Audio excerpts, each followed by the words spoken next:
இந்த தோள்மூட்டு தசைநார் கிழிதல் வந்ததுன்னா என்ன ஆகும் அப்படின்னா, அதிகமான வலி, கையை மேலே தூக்க முடியாது, திருப்ப முடியாது, சாப்பிட்றதுல இருந்து துணி போடுறதுல இருந்து நைட் தூங்குறது எல்லாமே சிரமம். இதற்கு முதல்ல எக்ஸ்ரே எடுத்து எலும்புல எந்த கோளாறு இல்லையான்னு பார்த்துட்டு, தோள்மூட்டு தசைநார் கிழிசல் தான் அப்படின்னு உங்க மருத்துவர் சந்தேகப்பட்டாருன்னா ஒரு எம்ஆர்ஐ ஸ்கேன் எடுப்பார். இந்த மாதிரி ஸ்கேனோ எக்ஸ்ரேவோ எதுவுமே எடுக்காம சும்மா நான் எண்ணெய் கட்டு போட்டேன், பத்து போட்டேன், பிசியோதெரப்பி வச்சேன், சுடுதண்ணி உத்தரம் வச்சேன்னு சொல்லிட்டு இருந்தீங்கன்னா, இந்த தசைநார் கிழிசல் உங்களுக்கு இருந்தது அப்படின்னா அது ரொம்ப ரொம்ப பெருசாகி பின்னாடி அது சரி பண்ண முடியாத சூழ்நிலைக்கு போறதுக்கு வாய்ப்பு. அதனால தோல் வலி இருந்தால் நீங்கள் உடனே போய் மருத்துவர் அணுகி அதற்கு என்ன இன்வெஸ்டிகேஷனோ அதை பண்ணி சீரியஸான பிரச்சனை இல்லைங்கிறத நீங்க ரூல் அவுட் பண்ணி ஆகும். நிறைய பேர் கீழே விழுந்து அவங்களுக்கு தோல் மூட்டு விலகும். அந்த தோல் மூட்டு விலகும் போது இந்த தசைநார் கிழியும். மூட்டு எடுத்து உள்ள போட்டுருவாங்க. ஆனா அதுக்கப்புறம் தசைநார் கிழிசலை சரி பண்ணாமையே விட்டுருவாங்க. 3 மாதங்கள் 6 மாதங்கள் கழித்து கையை தூக்கவே முடியலைங்க டாக்டர் அப்படின்னு சொல்லி வரும்போது நம்ம ஒரு எம்ஆர்ஐ ஸ்கேன் எடுத்து பார்க்கும்போது தசைநார் கிழிசல் ரொம்ப பெருசாகும். அதை சரி பண்ண முடியாத ஒரு சூழ்நிலையில் இருக்கிறத நாங்க பார்க்கிறோம். ஸோ ஒரு 70 வயதிற்கு மேல 80 வயதிற்கு மேல இந்த தசைநார் இல்லை அப்படின்னா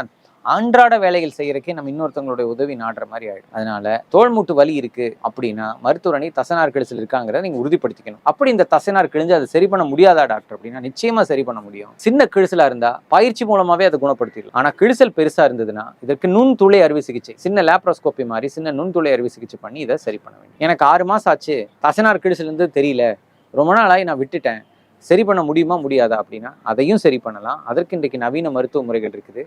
இந்த செயற்கை பேட்சஸ் இருக்குது. அந்த பேட்சஸ் வச்சு அந்த தசைநாரை நம்ம பலப்படுத்தி அதை திரும்ப தசை எலும்போட தையல் போட்டு சரி பண்ணலாம். வருஷ கணக்காக விட்டாச்சு, 3 வருஷம் 4 வருஷம் ஆச்சு தசைநார் கிழிஞ்சு அப்படின்னு என்ன ஆகும்? மூட்டு தேய ஆரம்பிக்கும். மூட்டு தேய்மானம் வந்துருச்சுன்னா அப்புறம் அதற்கு மூட்டு மாற்று அறுவை சிகிச்சை ஒன்று தான் தீர்வு. அப்போ சின்ன தசைநார் கிழிசல ஆரம்பிக்கிறது மூட்டு மாற்று வரைக்கும் போகாமல் இருக்கணும் அப்படின்னா அதற்கு நீங்க உரிய நேரத்துல உரிய முறையான சிகிச்சைகளை நீங்க மேற்கொள்ளணும். உங்களுக்கு தோல்வலி இருக்கா, தோல்ல தசைநார் கிழிஞ்சிருக்குமோன்னு சந்தேகமா இருக்கா, நிச்சயமா நீங்க போய் ஒரு மருத்துவர் அணுகணும். மேலும் எந்த சந்தேகங்கள் இருந்தாலும் எங்களை நீங்க அணுகலாம். என் பெயர் கார்த்திக் செல்வராஜ். நான் orthopaedic surgeon, KS ortho care, Coimbatore. நன்றி, வணக்கம்.